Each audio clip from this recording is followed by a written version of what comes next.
खबर उत्तराखंड देख रहे हैं आप सब और मैं हूं आपके साथ रूपाली शर्मा। तो चलिए बुलेटिन की शुरुआत करते हैं। मुख्यमंत्री पुष्कर सिंह धामी ने हरिद्वार का दौरा किया है।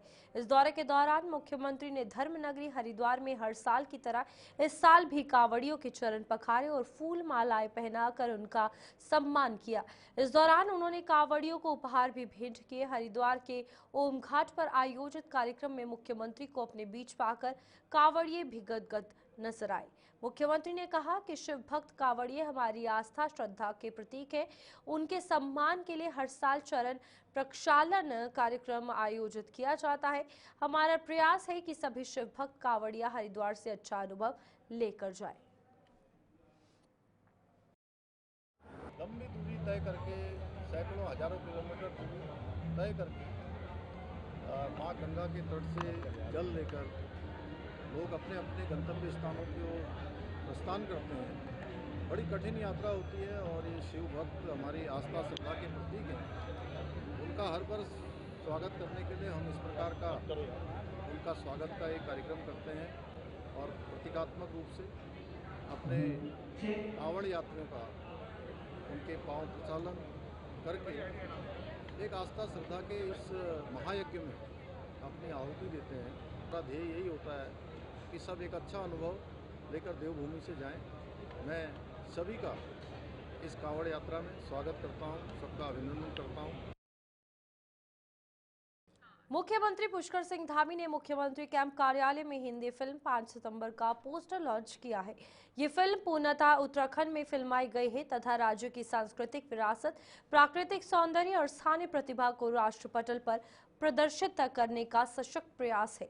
इस अवसर पर मुख्यमंत्री ने कहा कि उत्तराखंड फिल्म निर्माण का पसंदीदा गंतव्य बन रहा है। उन्होंने कहा कि राज्य सरकार फिल्म नीति के तहत हर संभव सहयोग प्रदान कर रही है ताकि अधिक से अधिक निर्माता निर्देशक उत्तराखंड की धरती पर फिल्म निर्माण करें और राज्य के युवाओं को रोजगार और मंच प्राप्त हो। मुख्यमंत्री ने कहा कि इस प्रकार की फिल्में न केवल उत्तराखंड की प्रतिभा को प्रोत्साहित करती है बल्कि पर्यटन एवं सांस्कृतिक संवर्धन में भी सहायक सिद्ध होती है। उन्होंने फिल्म निर्माण टीम को शुभकामनाएं देते हुए आशा व्यक्त की है कि ये फिल्म दर्शकों के मन को छूने में सफल होगी। इस अवसर पर फिल्म के डायरेक्टर कुणाल शमशेर मल्ला, फिल्म के कलाकार संजय मिश्रा, ब्रिजेंद्र काला, ऋषभ खन्ना, भुवन खन्ना और दीपराज राणा मौजूद थे। 19 जुलाई को केंद्रीय गृह मंत्री अमित शाह के रुद्रपुर आगमन के प्रस्तावित कार्यक्रम के दृष्टिगत जिलाधिकारी नितिन सिंह भदौरिया ने स्पोर्ट्स स्टेडियम बहुउद्देश्य हॉल में नोडल लाइजनिंग अधिकारियों के साथ बैठक कर तैयारियों की विस्तार से समीक्षा की है। बैठक में जिलाधिकारी ने कहा कि गृह मंत्री पंतनगर एयरपोर्ट में उतरेंगे। उन्होंने यातायात व्यवस्था, सुरक्षा, वीआईपी मूवमेंट, जनसभा स्थल की व्यवस्थाएं, पार्किंग और पेयजल, स्वच्छता, चिकित्सा एवं अन्य सभी बिंदुओं पर संबंधित अधिकारियों को आवश्यक दिशा निर्देश दिए। उन्होंने कहा कि माननीय गृह मंत्री का कार्यक्रम अत्यंत महत्वपूर्ण है। इसके लिए सभी नोडल अधिकारी तैयारियां समयबद्ध और समन्वित रूप से सुनिश्चित कर ले। उन्होंने कहा कि कार्यक्रम स्थल पर स्वास्थ्य विभाग का मय चिकित्सकों के स्टॉल लगाया जाएगा व आधुनिक चिकित्सा के उपकरणों से लैस एम्बुलेंस भी वहां पर मौजूद रहेगी। उन्होंने सुचारू विद्युत व्यवस्था रखने व जनरेटर व्यवस्था भी रखने के निर्देश मुख्य अभियंता विद्युत को दिए हैं। प्रदेश में कांवड़ यात्रा अपने चरम पर है। लाखों श्रद्धालु हरिद्वार आ रहे हैं। इस बीच वहीं भाजपा प्रदेश प्रवक्ता विपिन कैंथोला ने बताया कि कांवड़ यात्रा को बेहतर रूप से चलाने के लिए जिला प्रशासन, पुलिस प्रशासन सभी के द्वारा व्यवस्था की गई है, क्योंकि शिवरात्रि का महापर्व भी नजदीक है, जिससे कांवड़ियों की संख्या और भी बढ़ जाती है। किसी भी प्रकार से किसी को भी असुविधा का सामना ना करना पड़े, उसके लिए सभी संबंधित अधिकारियों को मुख्यमंत्री द्वारा समय समय पर निर्देशित भी किया जा रहा है। देखिए, कांवड़ यात्रा चल रही है और जिस प्रकार से प्रशासन ने अपनी व्यवस्थाएं की हुई हैं, वो बेहतर ढंग से कांवड़ मेला हो सके, इस पर प्रशासन ने, पुलिस प्रशासन ने तमाम अपनी व्यवस्थाएं की हुई हैं। क्योंकि अभी पंचक हैं और 18 तारीख, 17 तारीख तक पंचक है। 18 से कांवड़ियों की संख्या और बढ़ने वाली है और 18 से और 23 तारीख तक जो है कांवड़िए बड़ी संख्या में आने वाले। इसको लेकर के अन्य मुख्यमंत्री जी ने समय समय पर निर्देश भी दिए हैं, वो हरिद्वार गए भी हैं। आने वाले समय में हम बेहतर कांवड़ व्यवस्थाओं को कर सकें और शांतिपूर्ण ढंग से ये यात्रा और ये कांवड़ मेला समाप्त हो, इस पर प्रशासन काम कर रहा है। अन्य जो चीज़ें हैं, समय समय पर जो चीज़ें आ भी रही हैं, उनसे प्रशासन और शासन जो है बेहतर ढंग से निपटते हुए और किस प्रकार से कांवड़ यात्रा की जा सके, किस प्रकार से कांवड़ियों को सुविधाजनक ढंग से कांवड़ यात्रा करवाई जा सके। उत्तरकाशी में छिन्याली सौड़ विकासखंड के रौंतल गांव में सड़क पर एक लोडर अनियंत्रित होकर दुर्घटनाग्रस्त हो गया। घटना में वाहन चालक की मौके पर ही मौत हो गई, वहीं उसमें सवार एक बुजुर्ग सहित 2 घायल हो गए। उन्हें सामुदायिक स्वास्थ्य केंद्र पहुंचाया गया है। इनमें से घायल बुजुर्ग करीब 2 घंटे तक वाहन के अंदर ही फंसा रहा। एसडीआरएफ की टीम ने घायल को वाहन से बाहर निकाला, वहीं वाहन में शव को भी काफी मशक्कत के बाद बाहर निकाला गया। आपदा प्रबंधन विभाग से मिली जानकारी के अनुसार ईंटों से भरा लोडर वाहन अदनी रौंतल मोटर मार्ग पर जा रहा था। रौंतल गांव से करीब 50 मीटर पहले वाहन अनियंत्रित होकर ऊपर से नीचे की सड़क पर जा गिरा। घटना से कुमराड़ा निवासी वाहन चालक 32 वर्षीय अजय सिंह पुत्र चंदन सिंह की मौके पर ही मौत हो गई। लगातार उत्तराखंड में सड़क हादसे पेश आ रहे हैं। इस बीच जनवरी से जुलाई तक कितने सड़क हादसे पेश आए हैं ये आपको बताते हैं। जनवरी 2025 रुद्रप्रयाग में यात्रियों से भरी बोलेरो गहरी खाई में गिरी थी। सड़क हादसे में 3 की मौत हुई थी, 5 यात्री बुरे तरीके से घायल हुए थे। इसके बाद आगे बात की जाए तो काशीपुर में बाइक और ट्रक की टक्कर में युवक की मौत वाकया हुई थी। ये भी हादसा सामने पेश आया। फरवरी 2025 में अगर बात की जाए तो पिथौरागढ़ में स्कूल वैन दुर्घटनाग्रस्त हो गई थी। हादसे में आपको बता दें कि स्कूल वैन सवार 12 बच्चे इसमें घायल हुए थे। इसके बाद देहरादून के डोईवाला में ट्रैक्टर पलटने से चालक की मौत हुई। मार्च की अगर बात करें, मार्च का आंकड़ा 2025 टिहरी में चारधाम यात्रा मार्ग पर बस पलटी थी और इस बस पलटने के हादसे में 2 यात्रियों की मौत हुई थी, 15 यात्री घायल हुए थे। इसके साथ साथ हरिद्वार में बाइक सवार युवकों की कार से भिड़ंत, जिसमें 2 की मौत वाकया हुई थी। अप्रैल महीने की बात करेंगे, 2025 की अल्मोड़ा में बारातियों से भरी जीप खाई में गिरी थी, 5 की मौत हुई। और नैनीताल के हल्द्वानी बाईपास पर स्कूटी डंपर की टक्कर हुई थी, जिसमें युवती की मौत हो गई थी। मई 2025 में अगर बात करें तो चमोली जिले के जोशीमठ में वाहन खाई में गिरा, 3 लोगों की मौत हो गई थी। हरिद्वार में ट्रक ने टेम्पो को टक्कर मारी, इसके बाद 1 की मौत हुई, 4 लोग घायल हुए। जून महीने की अगर बात करें तो जून 2025 में बागेश्वर में यात्रियों से भरी कार खाई में गिरी थी, 2 की मौत हुई थी, 3 लोग इसमें घायल हुए थे। ऋषिकेश बद्रीनाथ हाईवे पर टैक्सी दुर्घटनाग्रस्त हो गई थी, जिसमें कि 6 लोग घायल हुए थे। जुलाई 2025 टिहरी के सिरोगढ़ में बोल्डर गिरने से यात्री वाहन क्षतिग्रस्त हो गया था। इसके बाद आपको बताएं, जुलाई में चमोली के सेरा गांव में अतिवृष्टि से सड़क धंसी, कार खाई में गिरी, 2 लोग घायल हुए। विकासनगर की अगर बात करें तो आपको बता दें कि विकासनगर में भी एक्सीडेंट पेश आया। चमोली के सेरा गांव में अतिवृष्टि से सड़क धंसी, जो वाहन है वो खाई में गिर गया था। विकासनगर के धूलकोट जंगल में कार पलट गई, जिसके बाद चालक जो है घायल हुआ गंभीर रूप से। हरिद्वार में शिव भक्त कांवड़ियों की बस अभी कुछ दिन पहले दुर्घटनाग्रस्त हुई, 1 की मौत हुई, 10 घायल हुए। तो ये लगातार वो आंकड़ा है जनवरी से जुलाई तक का जो सड़क हादसे उत्तराखंड में पेश आए हैं। सावन महीने के पहले सोमवार को सपा नेता अखिलेश यादव ने श्री केदारनाथ धाम की तर्ज पर उत्तर प्रदेश के इटावा में तैयार हो रहे केदारेश्वर मंदिर का वीडियो अपने फेसबुक पेज पर शेयर किया। इसके बाद से इटावा में श्री केदारनाथ मंदिर की तर्ज पर बन रहे मंदिर का वीडियो सोशल मीडिया पर वायरल हो रहा है। इटावा में केदारनाथ मंदिर की प्रतिकृति बनाने और इससे मिलते जुलते नाम रखने से उत्तराखंड सरकार पर कई सवाल खड़े हो रहे हैं।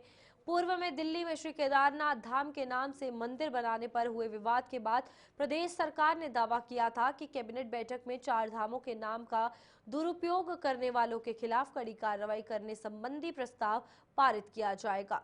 सवाल उठ रहा है कि प्रदेश सरकार ने ऐसा कुछ कानून बनाया था तो इटावा वाले मामले में क्या कार्रवाई हुई। सबसे आश्चर्य की बात यह है कि इतने गंभीर विषय पर बद्रीनाथ केदारनाथ मंदिर समिति चुप्पी साधे हुए। खंड से 4 धामों के नाम का प्रयोग या इसकी प्रतिकृति का उपयोग उपयोग या इसके नाम से ट्रस्ट बनाए जाने को लेकर समय समय पर सवाल उठते रहे हैं और हमने मुख्यमंत्री जी को भी इस संदर्भ में कई बार ज्ञापन दिए, हमारी वार्ता भी हुई और इसी क्रम में जो है मुख्यमंत्री के द्वारा जो है कैबिनेट से एक प्रस्ताव पारित किया गया था जिसमें उत्तराखंड से 4 धामों के प्रयोग नाम के उपयोग पे या यहाँ की जो मंदिरों की प्रतिकृति है उस पर यह ट्रस्ट बनाए जाने को लेकर प्रस्ताव भी पारित किया गया था। लेकिन ऐसा लगता है कि यह जो प्रस्ताव कैबिनेट से पारित हुआ था वह कारगर साबित नहीं हो रहा है और न सरकार और न शासन की ओर से इस दिशा में कोई स्टेप उठाए जा रहे हैं। पहले दिल्ली में पिछले साल केदारनाथ मंदिर निर्माण को लेकर सवाल उठे थे, फिर उसके बाद तेलंगाना में केदारनाथ दक्षिण केदारनाथ मंदिर निर्माण पर सवाल उठे थे और अब जो एक नया मामला सामने आ रहा है वो उत्तर प्रदेश के सैफई में है, जहां पर केदारनाथ मंदिर की पूरी प्रतिकृति के साथ ही साथ जो है जो मंदिर के अंदर का जो लिंग है वो सब केदारनाथ की ही तर्ज पे बनाया गया है। इसको लेकर हमारा साफ तौर से कहना है कि जिस तरह से इस तरह की गतिविधियां चल रही है, मंदिरों के नाम पर उपयोग किया जा रहा है, सरकार को इस दिशा में कठोर कदम उठाने होंगे। और हमारा आपके चैनल के माध्यम से ये भी कहना है कि उत्तर प्रदेश के सैफई में जो एक केदारनाथ मंदिर बनाया गया है और हमने देखा है कि एक्स पे पूर्व मुख्यमंत्री अखिलेश यादव ने इसको सार्वजनिक भी किया है, तो निश्चित रूप से इस पर स्टेप उठाए जाने की जरूरत है। और 4 धाम महापंचायत सरकार से निवेदन करती है कि तुरंत संबंधित लोगों के खिलाफ कार्रवाई की जाए। यदि ऐसा नहीं होता है तो 4 धामों में उग्र प्रदर्शन किया जाएगा। जैसे कि आप सब लोग जान रहे हैं कि सोशल मीडिया में खबर है कि उत्तर प्रदेश में अखिलेश यादव ने केदार के प्रतिचिन्ह का एक केदारनाथ के नाम से मंदिर बना रहे हैं और सब लोग जानते हैं कि उत्तराखंड में भी उत्तराखंड के कैबिनेट में ये प्रस्ताव पारित था कि अब जाकर के ये केदारनाथ का प्रतिचिन्ह का मंदिर बिल्कुल नहीं बनेगा। फिर भी उसके बावजूद भी अखिलेश यादव एक दिव्य भव्य मंदिर केदारनाथ को बना रहे हैं। इन नेताओं का यही है कि केदारनाथ की छवि को धुंधली करना चाह रहे हैं और जिस प्रकार से हमने दिल्ली मंदिर का विरोध किया था उसी प्रकार से ये उत्तर प्रदेश में जो अखिलेश यादव जी केदारनाथ का प्रतिचिन्ह का मंदिर बना रहे हैं उसी प्रकार से उस मंदिर का विरोध होगा। और अगर ये मंदिर रुकेगा नहीं तो हम अखिलेश यादव के घर के सामने भी धरना देंगे और इस मंदिर को बनने नहीं देंगे। सभासद पति मोहम्मद शफी एडवोकेट ने पूर्व नगर पालिका अध्यक्ष व उनके समर्थकों पर मारपीट और जान से मारने की धमकी देने का आरोप लगाया है। सभासद पति ने आरोप लगाते हुए कहा कि वह नगर पालिका में जेई से किसी काम के सिलसिले में मिलने गया था।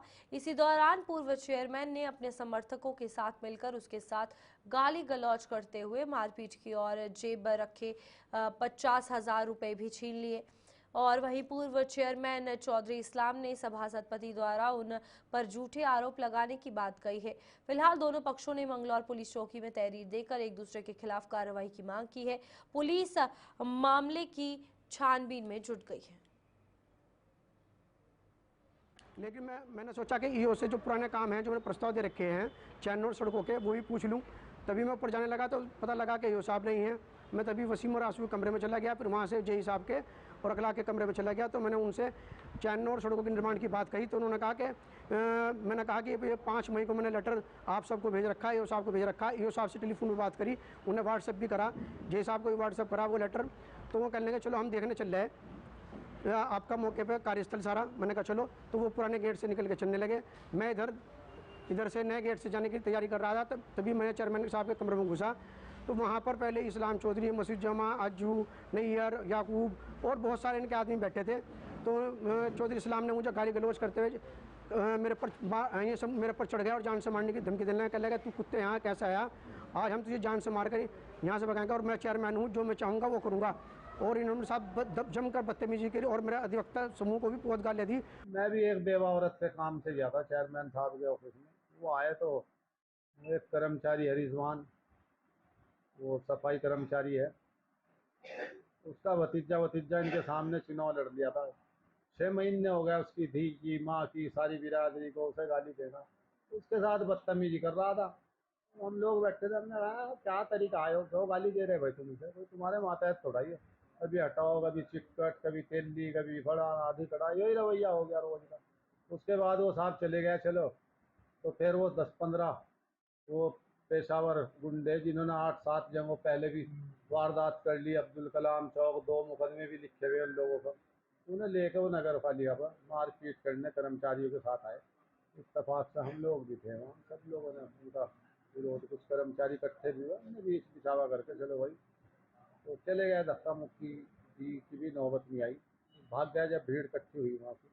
तो इस आदमी का तो यही है कि 24 घंटे चौकी में को लिख लेगा, थाने के नाम के पैसे ले लेगा, थाने में लिख लेगा सीओ साहब के नाम के पैसे ले लेगा। यो ना विधायक को छोड़ता, ना एमपी को, ना मुख्यमंत्री को, ना डीजीपी को, ना आईजी को, ना एसपी को, सबको तो इनका अभी पौड़ी जिले में मतदान अधिकारी चतुर्थ व एक अन्य कार्मिक के पीठासीन एवं मतदान अधिकारियों के प्रशिक्षण में नशे में पहुंचने का मामला सामने आया है। मिली जानकारी के मुताबिक पंचायत चुनाव के तहत प्रेक्षागृह में चल रहे प्रशिक्षण में वन विभाग श्रीनगर में कार्यरत एवं मतदान अधिकारी चतुर्थ अनिल कुमार नेथानी नशे में प्रशिक्षण में पहुंचे। इस दौरान उन्होंने नोडल अधिकारी के साथ अभद्रता भी कर दी।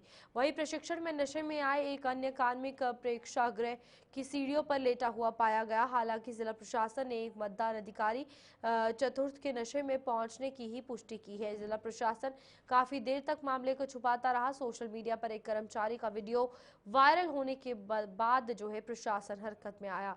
सहायक नोडल अधिकारी कार्मिक रंजीत सिंह नेगी ने बताया कि संबंधित एक मतदान कार्मिक चतुर्थ अनिल कुमार नेथानी प्रशिक्षण में नशे की हालत में पहुंचे थे, जिनके खिलाफ कार्रवाई को लेकर रिपोर्ट भी बनाई जा रही है। कावड़ी यात्रा के दौरान कावड़ियों द्वारा सड़कों पर मारपीट और तोड़फोड़ की वीडियो सोशल मीडिया पर जमकर वायरल हो रहे हैं। ऐसे ही कावड़ियों द्वारा मारपीट करने का एक वीडियो सोशल मीडिया पर वायरल हो रहा है, जिसमें कावड़ियों द्वारा एक व्यक्ति की धुनाई की जा रही है और पुलिस लाचार बनी तमाशा देख रही है। गनीमत रहा कि पीटने वाला युवक खुद किसी तरह भागकर अपनी जान बचा लिया और कावड़ियों का गुस्सा यही शायद नहीं हुआ। उन्होंने बाइक सवार के भाग जाने के बाद वह उसकी बाइक पर टूट पड़े और बाइक को तोड़फोड़ दिया। वीडियो सिविल लाइन क्षेत्र रुड़की का बताया जा रहा है। हरिद्वार कावड़ मेले में इन दिनों जहां लाखों श्रद्धालु भोलेनाथ की भक्ति में लीन हैं, वहीं कुछ युवतियां बैरागी कैंप के रास्ते में युवतियों का एक ग्रुप बिना किसी सुरक्षा इंतजामों के खतरनाक स्टंट करता नजर आया है। तस्वीरों में आप देख सकते हैं कि किस तरह एक युवक और युवती कार की छत पर सवार है और एक युवती कार की खिड़की से सर निकाल कर खड़ी है। बिना सेफ्टी बेल्ट और निगरानी की भीड़ भाड़ में खतरनाक स्टंट ये वीडियो सोशल मीडिया पर वायरल हो रहा है।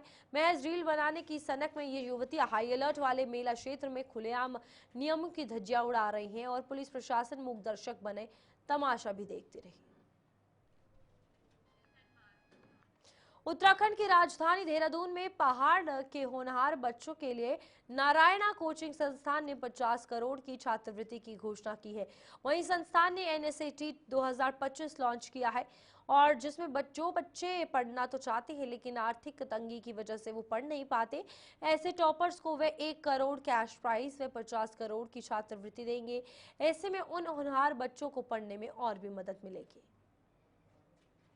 पहले तो मैं हरेला फेस्टिवल पे आप सभी को बहुत बहुत बधाई और शुभकामनाएं देती हूँ और आप सभी से अनुरोध करूंगी कि एक एक पौधा ज़रूर लगाइए ताकि हमारा पर्यावरण एनवायरनमेंट सुरक्षित रहे, to protect and save our environment. And Narayana Institute को मैं बहुत बहुत बधाई देती हूँ, उनके डायरेक्टर को कवित कुमार जी को, ब्रांच मैनेजर को, ताकि 46 ईयर्स ऑफ एक्सीलेंस उन्होंने पूरा किया है। बहुत बहुत बधाई और शुभकामनाएं और नारायण इंस्टीट्यूट ऐसे ही शाइन करता रहे। My best wishes to Narayana Institute for all the future endeavours. और बहुत ही सुंदर प्लेटफॉर्म प्रोवाइड किया है उन्होंने सब बच्चों को, अंडर प्रिविलेज्ड बच्चों के लिए भी बहुत ही अच्छा प्लेटफॉर्म है। मेरी बहुत बहुत शुभकामनाएं उनको। Thank you so well. Narayana में जो हमारे चेयरमैन सर हैं, honourable Narayana sir, honourable money sir, तो बड़ा क्लियर विजन है कि आपकी प्रेजेंस केवल आपके रिजल्ट से जानी जाएगी। और जब हम लोग यहाँ आए थे तो बड़ा चैलेंज था, क्योंकि अभी तक हम बात करें देहरादून की तो एस्पायरेशन लेवल रैंक्स का थोड़ा सा लो था, लेकिन नारायणा के आने के बाद रैंक्स का जो एस्पायरेशन है वो चाहे वो एक एवरेज बच्चा है चाहे वो अबव एवरेज बच्चा है, दोनों में गई है। जैसा कि मैंने बताया, अभी रोहन हमारे यहाँ का बच्चा है, जेईई मेंस में बेस्ट रैंक 79, एडवांस में 34th रैंक। अगर मैं बात करूं कविश की, EWS कैटेगरी में उसकी रैंक जो है ऑल इंडिया 1 है, 35th रैंक उसकी जनरल कैटेगरी में है नीट में। तो ऐसे कई बच्चे हैं जिन्होंने एक एवरेज रेट को क्रॉस किया और देहरादून को वो भी रिजल्ट दिया जो शायद अभी तक देहरादून उसके लिए वेट कर रहा था। ये मैं आपको टॉपर्स के रिजल्ट बता रहा हूँ। जैसे अभी मैं आपको बात करूँ, हमारा एक बच्चा है नीट में, अमन शेरौन, लगातार 3 साल से स्ट्रगल कर रहा था, लेकिन नारायणा के बाद आप सोचिए कि उसकी जो रैंक है दैट इज 1741 नीट में आई। ऐसे कई बच्चे हैं जो स्ट्रगल कर रहे थे, बिल्कुल बॉर्डर लाइन पे जाते थे, किसी वजह से छूट गए। तो उन बच्चों को दोबारा से यहाँ पे हम लोगों ने गाइड किया, जो 2-2 साल से स्ट्रगल कर रहे थे, जो 400 नंबर क्रॉस नहीं कर पा रहे थे, 500 नंबर क्रॉस नहीं कर पा रहे थे, लेकिन आज वो रैंक होल्डर हैं। देहरादून में 5 वर्ष के बच्चे पर हमला करने वाली महिला को पुलिस ने गिरफ्तार कर लिया है। अभियुक्ता की पहचान आरोपी मीना देवी निवासी रीठा मंडी लखीबाग देहरादून के रूप में की गई है। पूछताछ के दौरान अभियुक्ता ने बताया कि उसने ये हमला इसलिए किया क्योंकि परिजनों के साथ उसके कुछ विवाद चल रहे थे और बदला लेने की नीयत से यह हमला उसने किया था बच्चे पर। बताते चले कि अभियुक्ता ने बच्चे के सिर पर मसाला पीसने के पत्थर से वार किया था, जिससे बच्चा गंभीर रूप से घायल हो गया था और अस्पताल के आईसीयू में अभी भी भर्ती है। बागेश्वर नगर के प्रमुख और व्यस्तम डिग्री कॉलेज मार्ग पर इन दिनों आवारा सांडों का आतंक बना हुआ है। टैक्सी स्टैंड के पास अक्सर सांड सड़क पर बैठे या आपस में लड़ते नजर आते हैं, जिससे राहगीरों और वाहन चालकों को भारी दिक्कतों का सामना करना पड़ता है। स्थानीय दुकानदारों और टैक्सी चालकों का कहना है कि सांडों की वजह से कई बार सड़क पर जाम की स्थिति बन जाती है। तस्वीरों में आप देख सकते हैं कि किसी तरह से 2 सांड किस तरीके से बीच सड़क में आकर लड़ रहे हैं और लड़ाई की चपेट में एक स्कूटी भी आ जाती है। स्कूटी सवार महिला फिलहाल बाल-बाल बचती है। स्थानीय लोगों ने नगर पालिका प्रशासन से नगर के आवारा जानवरों के आतंक से निजात उन्हें दिलाने की गुहार भी अब लगाई है। कावड़ मेले के दौरान खनन माफिया लगातार अवैध खनन कर रहे हैं। अवैध खनन की सूचना पर हरिद्वार जिलाधिकारी मयूर दीक्षित ने अधिकारियों को सुल्तानपुर व रायशी पुलिस चौकी क्षेत्र के प्रतापपुर गांव में हो रहे अवैध खनन पर कार्रवाई करने के निर्देश दिए हैं। जिलाधिकारी के निर्देश के बाद मौके पर पहुंचे खान अधिकारी कासिम राजा ने लगभग 12 ट्रैक्टर ट्रॉली व 2 जेसीबी को मौके से पकड़कर लक्सर कोतवाली पुलिस के हवाले किया है। आपको बताते चले कि लगातार माफिया अवैध खनन कर सरकार को आए दिन लाखों रुपए का चूना लगा रहे हैं। अब देखना यह होगा कि कार्रवाई से अवैध खनन या कारोबारियों पर क्या कुछ असर पड़ता है। वरिष्ठ पुलिस अधीक्षक देहरादून के निर्देशन में पुलिस के द्वारा नशे के विरुद्ध अभियान चलाया जा रहा है। इसी क्रम में विकासनगर पुलिस के द्वारा नशे को खत्म करने के लिए ड्रग्स फ्री अभियान के तहत ई रिक्शा के माध्यम से अनाउंसमेंट करके लोगों को नशे से दूर रहने और नशा बेचने वालों को क्षेत्र में न रहने के लिए एक अभियान चलाया गया है, जिसमें विकासनगर पुलिस मौजूद रही और गली मोहल्लों व विकासनगर बाजार में अनाउंसमेंट करके ये अभियान चलाया गया है। वहीं एसआई कोतवाली विकासनगर अशोक राठौड़ ने बताया कि उत्तराखंड को ड्रग्स फ्री बनाने के लिए अभियान चलाया जा रहा है। उन्होंने कहा कि नशा बेचने वालों को चेताया जा रहा है कि वे इस क्षेत्र में रहकर नशे का कारोबार ना करें, नहीं तो वे सीधे जेल के पीछे होंगे। मुख्यमंत्री महोदय द्वारा 2025 तक देवभूमि को ड्रग्स फ्री करने के लिए एक प्रण किया गया है। तो उसी के क्रम में हमारे एसएसपी सर का निर्देश हुआ था कि हम नशे के खिलाफ जो धरपकड़ है या जो मलिन बस्तियां हैं जहां पे ऐसे कारोबार हो रहे हैं, तो लगातार हम दबिश दे रहे हैं। और इसके अलावा भी उनके द्वारा बताया गया था कि अधिक से अधिक लोगों को जन जागरूकता अभियान चलाकर जोड़ना है। तो इसी क्रम में हमारा आज जैसे पूर्व में हम लोग स्कूल कॉलेज संस्थाओं में हम लोग अवेयरनेस क्लास चला रहे हैं, युवाओं को हम इसके बारे में बता रहे हैं कि ड्रग्स से कितनी हानि होती है। तो उसी के क्रम में आज हम एक कदम और आगे बढ़ाते हुए। चलिए अभी के लिए इतना ही। खबरें आगे भी जारी रहेंगी। आप देखते रहिए गुलिस्तान न्यूज़।